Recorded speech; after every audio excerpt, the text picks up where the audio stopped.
ഭഗവത്ഗീതയുടെ ഉദ്ദേശ ലക്ഷ്യം നമ്മൾ തുടക്കത്തിലെ മനസ്സിലാക്കി.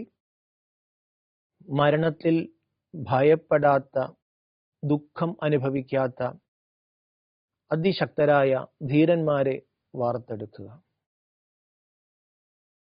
നമ്മൾ മനസ്സിലാക്കിയിരുന്നു, ദേഹിനോ അസ്മിൻ യഥാ ദേഹേ കൗമാരം യൗവനം ജര തഥാ ദേഹാന്തര പ്രാപ്തി ധീരസ്തസ്ത്രന മുഹ്യതി. ശരീരത്തിന് ജരയും നരയും മരണവുമുണ്ട്. ശരീരത്തിൽ നിന്നും ദേഹി പുറത്തേക്ക് പോകുന്നതാണ് മരണം. ധീരൻ, ജ്ഞാനി, അതിലെ അർജുന പരിഭ്രമിക്കില്ല. അവനതിൽ യാതൊരുവിധ പരിഭ്രമം ഉണ്ടാവില്ല. ധീരനായി നിൽക്കും.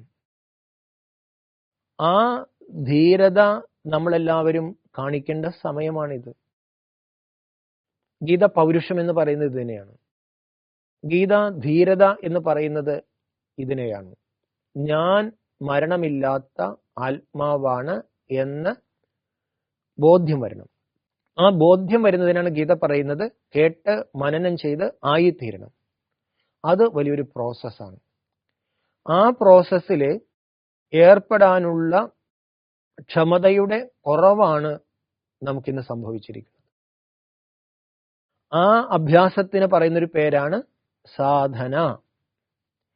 നമുക്ക് സാധനങ്ങളുടെ പിറകെ പോകാൻ എളുപ്പമാണ്. ഭക്തിയിൽ നമ്മൾ കുറെ സാധനങ്ങളാണ് ഇന്ന് ഉപയോഗിക്കുന്നത്, കുറെ ചടങ്ങുകളാണ്. ഗീത ഭക്തിയിൽ പറയുന്നുണ്ട്, അർജുന, ഈ ആർത്തന്മാരും അർദ്ധാർത്ഥികളൊക്കെ ഉണ്ട്, ധനത്തിന് വേണ്ടി അല്ലെങ്കിൽ ദുഃഖ നിവർത്തിക്ക് വേണ്ടി. പക്ഷെ ഭഗവാന് പ്രിയപ്പെട്ടതാരാണ്? ജ്ഞാനി. ജ്ഞാനി എന്ന് പറയുമ്പോൾ ആയിത്തീരുന്നവൻ, അതായത് ഈ ദേഹത്തിനകത്തിരിക്കുന്ന ഞാൻ ആത്മാവാണ് എന്ന ബോധത്തിലേക്ക്, ദേഹം വേറെ, ദേഹി വേറെ, ഞാൻ വേറെ, ഈ ദേഹം വേറെ എന്ന ആ ആത്മസ്വരൂപത്തിലേക്ക് നമ്മൾ ഉയരണം. സമയം പിടിക്കുമായിരിക്കും. അത് സമയം പിടിക്കുന്നതിന്റെ കാരണം എന്താണ്? അനേക ജന്മങ്ങളില് ഈ മനസ്സും ബുദ്ധിയും ദേഹമാണ് ദേഹമാണ് ദേഹമാണെന്ന് പഠിച്ച് ഉറപ്പിച്ച് വച്ചതുകൊണ്ടാണ് സമയം പിടിക്കുന്നത്. പക്ഷെ ഭഗവാൻ പറയുന്നു, ഇത് അഭ്യാസത്തിലൂടെ ആർക്കും നേടിയെടുക്കാൻ സാധിക്കും. അപ്പോൾ ഇവിടെ നമുക്ക് ആവശ്യം എന്താണ്? ജീവിച്ചിരിക്കുമ്പോഴുള്ള അഭ്യാസം. മരണത്തില് അത് ഉപയോഗിക്കാൻ നമുക്ക് സാധിക്കണം. ദേഹി നിത്യം അവധ്യോയം ദേഹേ സർവസ്യ ഭാരത തസ്മാത് സർവാണി ഭൂതാനി നത്വം ശോചിതും അർഹസി. ഗീതയുടെ ചില ശ്ലോകങ്ങളുടെ അവസാനമുള്ള വരിയാണ് നത്വം ശോചിതും അർഹസി. ദേഹം ധരിച്ച ദേഹി ദേഹം വിട്ടു പോകും. നിനക്ക് കരയാനുള്ള ഒരാവശ്യവുമില്ല, കരയേണ്ട യാതൊരു കാര്യവുമില്ല. അപ്പൊ ഈ കരയേണ്ട കാര്യമില്ല എന്ന് പറഞ്ഞിട്ടും കരയുന്നത് എന്തുകൊണ്ടാണ്? കരഞ്ഞെങ്കിൽ അറിവ് അഭ്യാസത്തിലേക്ക് കടക്കുന്നില്ല. അറിവ് അഭ്യാസത്തിലേക്ക് കടന്നതുകൊണ്ടാണ് രാമതീർത്ഥസ്വാമികള് അതിൽ യാതൊരുവിധ ചിന്തയുമില്ല. മോൻ മരിച്ചു എന്ന് കേട്ടപ്പോൾ യാതൊരുവിധ ചിന്തയുമില്ല. ഭഗവാൻ ഗീതാജ്ഞാനം നൽകുന്നത് ഏത് സമയത്താണ്? എല്ലാ മക്കളും മരിക്കാൻ പോകാണ്, എല്ലാം വെട്ടിലും കുത്തിലേക്കും പോകാണ്, പ്രകൃതി താണ്ഡവ നൃത്തമാടാൻ പോകാണ്. ആ പ്രകൃതി താണ്ഡവ നൃത്തമാടുന്ന മരണത്തിന്റെ ആ കൂട്ടക്കുരുതിയുടെ ആ സമയത്ത് ഈ ആത്മബോധത്തിന്റെ ആയുധം ഉപയോഗിക്കാൻ നമുക്ക് സാധിക്കണം. അതുകൊണ്ട് ഈശ്വരൻ പറയാണ്, ഈ ആത്മബോധത്തിന്റെ ആയുധം നിങ്ങളൊന്ന് തേച്ചു മിനുക്കിക്കൊള്ളുക. ഇതല്ലാണ്ട് നിങ്ങളെ രക്ഷിക്കാനോ നിങ്ങളുടെ ദുഃഖമില്ലാണ്ടാക്കാനോ എൻ്റെ അടുത്ത് യാതൊരു സാധനവുമില്ല. അപ്പൊ അതുകൊണ്ട് നമ്മൾ എന്താണ് ചെയ്യേണ്ടത്? ദുഃഖം നമ്മളാരും ആഗ്രഹിക്കുന്നില്ലല്ലോ. കൊടിയ ദുഃഖങ്ങൾ ലോകത്ത് വരാൻ പോകാണ്. ആ ദുഃഖ നിവർത്തിക്കു വേണ്ടി നമ്മൾ നിരന്തരമായിട്ട് നമ്മൾ അഭ്യസിച്ചു കൊണ്ടിരിക്കണം. ദേഹത്തിനകത്തിരിക്കുന്ന സത്ത, ദേഹത്തിനകത്തിരുന്ന് ഞാൻ ഞാൻ ഞാൻ എന്ന് പറയുന്നത് ദേഹിയാണ്, ആത്മാവാണ്. ആ ആത്മാവിന് മരണം ഇല്ല. മരണം എന്ന് പറഞ്ഞാൽ എന്താണ്? ദേഹവും ദേഹിയും പ്രപഞ്ചത്തിന്റെ പദ്ധതി അനുസരിച്ച് രണ്ടായി. ആ ആത്മാവ് ഒരു പ്രകാശ ശരീരത്തില് അവിടെ ഉണ്ടാകും. നമ്മളെല്ലാം അതിന് കാണാൻ സാധിക്കും. അതിന്റെ വീട് അതിന് കാണാൻ സാധിക്കും. എല്ലാം കാണാൻ പറ്റും. സൂക്ഷ്മ ശരീരത്തിലാണ്. സ്ഥൂലബോധത്തിലിരിക്കുന്ന നമുക്ക് അതിനെ കാണാൻ പറ്റില്ല, പക്ഷെ അതിനെല്ലാം കാണാൻ പറ്റും. ഈ ആത്മാവ് കുറച്ച് ദിവസം അവിടേക്ക് ഉണ്ടാകും. അത് കഴിഞ്ഞിട്ട് ഇത് എവിടേക്ക് പോകുന്നു? അതിന് വേറൊരു ഗർഭം തീരുമാനിച്ചു വെച്ചിട്ടുണ്ടായിരിക്കും. നമ്മൾ മരിക്കുന്നതിന് മുമ്പ് തന്നെ നമ്മൾ എവിടെ ജനിക്കണം എന്ന് പ്രകൃതി തീരുമാനിച്ചു വച്ചിട്ടുണ്ട്. ആ ഗർഭം ഏതാണ്ട് 4-4.5 മാസം ആയിട്ടുണ്ടായിരിക്കും. കുറച്ച് ദിവസം ആ മരണവീട്ടിലെ ഈ ദേഹി സൂക്ഷ്മ ശരീരത്തിലെ അലഞ്ഞതിന് ശേഷം അത് അതിന്റെ നിശ്ചിതമായ ആ ഗർഭത്തിലേക്ക് പ്രവേശിക്കും. ഈ ദേഹത്തിലും അത് പ്രവേശിച്ച് ഇതുപോലെ തന്നെ വേറൊരു ശരീരത്തിൽ നിന്നും വന്ന് അത് ആ ഗർഭത്തിൽ പ്രവേശിച്ചതാണ്.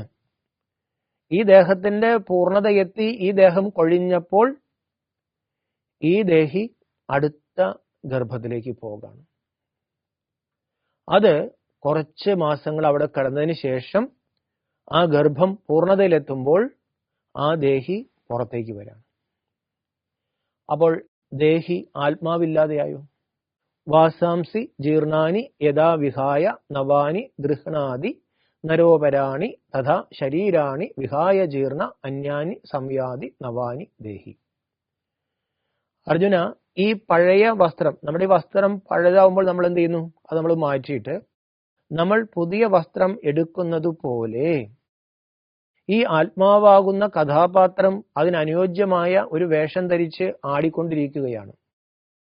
ഈ വേഷം അനുനിമിഷം ദിവസം ഇത് ജീർണിച്ചുകൊണ്ടിരിക്കുകയാണ്. ആ ജീർണത അതിന്റെ പൂർണ്ണതയിലെത്തുമ്പോൾ അർജുന, ഈ പഴയ ദേഹമാകുന്ന വസ്ത്രം മാറ്റിയിട്ട് ആ വേഷം ഉപയോഗിച്ച് അഭിനയിച്ചു കൊണ്ടിരുന്ന അഭിനേതാവ് ആത്മാവ് അടുത്ത വേഷം സ്വീകരിക്കാൻ പോകുകയാണ്. നീ എന്തിനാ കരയുന്നത്? കരഞ്ഞിട്ട് വിശേഷമുണ്ട്? തിരിച്ചു വരൂ.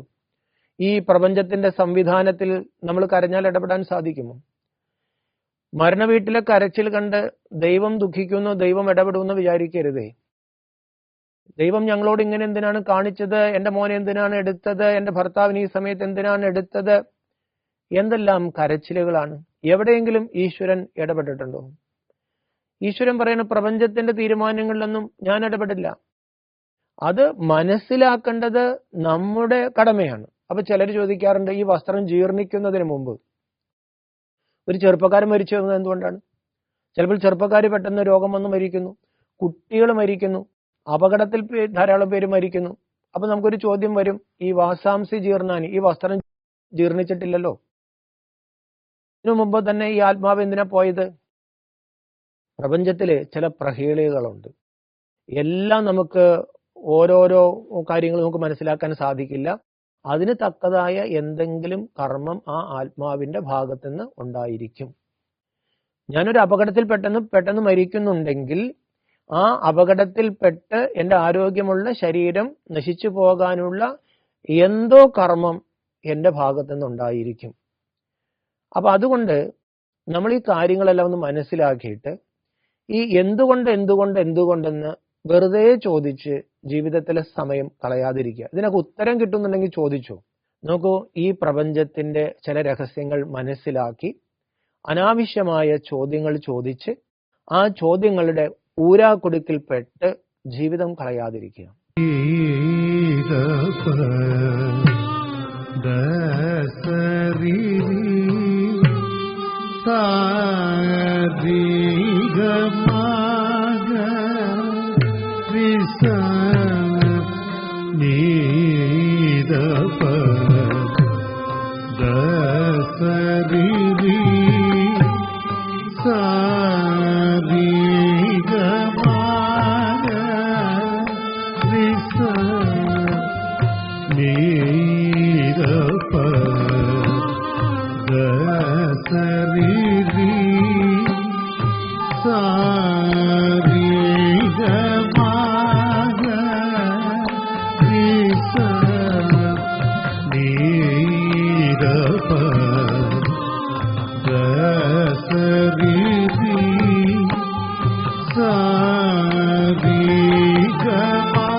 ma